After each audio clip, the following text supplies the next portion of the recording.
Government മേഖലയിൽ പഠിക്കുന്ന 47 ലക്ഷത്തോളം വരുന്ന വിദ്യാർത്ഥികൾ അവർ കേരളത്തിലെ ഗവൺമെന്റിന്റെ മക്കളാണെന്നുള്ള അഭിപ്രായം തന്നെയാണ് ഗവൺമെന്റിനെ സംബന്ധിച്ചിടത്തോളം ഉള്ളത്. കേരളത്തിൽ 7.5 വർഷക്കാലം കൊണ്ട് മാതൃകാപരമായ പ്രവർത്തനം നടത്തിക്കൊണ്ടിരിക്കുന്ന ഈ ഗവൺമെന്റിന്റെ പ്രവർത്തനങ്ങളെ തടസ്സപ്പെടുത്തുന്നതിന് വേണ്ടി നേരത്തെ ഇവിടെ സൂചിപ്പിച്ചതുപോലെ യു ഡി എഫിനെ സഹായിക്കുന്ന സമീപനമാണ് കേരളത്തിലെ ഗവർണറും സ്വീകരിച്ചുകൊണ്ടിരിക്കുന്നത്. കഴിഞ്ഞ ദിവസം ഗവർണർ സ്വീകരിച്ച നടപടികളെ സംബന്ധിച്ചിടത്തോളം ബഹുമാനപ്പെട്ട മുഖ്യമന്ത്രി ചില കാര്യങ്ങൾ സൂചിപ്പിക്കുന്നതിന് വേണ്ടി തയ്യാറായി.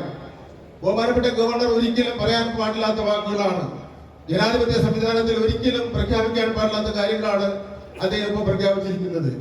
ക്രിമിനൽ അദ്ദേഹത്തിന്റെ സ്ഥിരം വാക്കാണ്, ബ്ലഡി റാസ്കൽ അദ്ദേഹത്തിന്റെ സ്ഥിരം വാക്കാണ്, ബ്ലഡി കണ്ണൂർ എന്നിവ നിരന്തരമായി അദ്ദേഹം വിളിച്ചു പറഞ്ഞുകൊണ്ടിരിക്കുകയാണ്. ഭരണഘടനയിലെ ഏത് വകുപ്പാണ് ഗവർണർക്ക് ഇത്തരം കാര്യങ്ങൾ പറയുന്നതിന് വേണ്ടിയുള്ള അധികാരം കൊടുത്തിട്ടുണ്ട് എന്ന കാര്യം അദ്ദേഹം വ്യക്തമാക്കണമെന്ന് ഞങ്ങൾ ആവശ്യപ്പെടുകയാണ്. ഗവർണർ ജനങ്ങളെയും കേരളത്തിലെ ഭരണ സംവിധാനത്തെയും വെല്ലുവിളിക്കുകയാണ് എന്ന് മാത്രമല്ല മുഖ്യമന്ത്രിക്കെതിരെ ആരോപണം ഉന്നയിക്കുകയാണ്. ഏറ്റവും പുതിയ വാർത്തകളും വിശേഷങ്ങളും വിരൽത്തുമ്പിലറിയാൻ സീ മലയാളം ന്യൂസ് എല്ലാ ഡിജിറ്റൽ പ്ലാറ്റ്ഫോമുകളിലും ലഭ്യം.